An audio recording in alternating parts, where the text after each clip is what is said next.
So we're in Clovis, California, and we just finished installing a new cartridge here in this faucet. Faucet was provided directly from Moen, I believe is the manufacturer. And so a couple of the items in the faucet, the lever has some pieces in there that allows it to lift up and then go side to side. And one of those pieces was broken, so it stiffened up the faucet quite a bit, as well as the cartridge was leaking down a little bit. And so we got a new cartridge in there. Everything's working great. Everything shuts off. Everything flows good. We did let them know that, you know, because the sink is recessed from the granite, try not to get a whole lot of water up here. If everything's sealed pretty good, not a problem. I know they had some issues with the discharge hose coming from the air gap over to the garbage disposal at one point. So it's been resolved. No worries.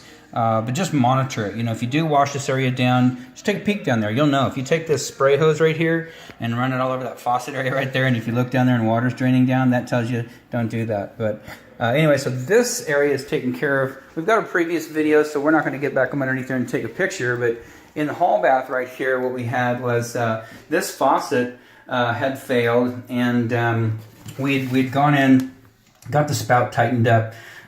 There was a conflict between the deck framing, the cabinet and the plywood deck framing on top hadn't been hogged out enough to allow for a mounting bracket to get in there. So we got this tightened up, got a new drain in there. Unfortunately, when we reinstalled the hose kit that goes to the hot and cold and ties into the spout, it was leaking. So nobody owned up to it being their faucet. We waited. And then just out of nowhere, something appeared at our door, which was an exact replacement. Just the rough-in part, not the trim part with all the nice oil rub bronze. But down below, they sent a hot body, a cold body, the mounting plate that goes underneath for the spout, because the spout is all one piece. And then, of course, the hose, which was what we needed. So we put it in there, tested it out, everything looks good.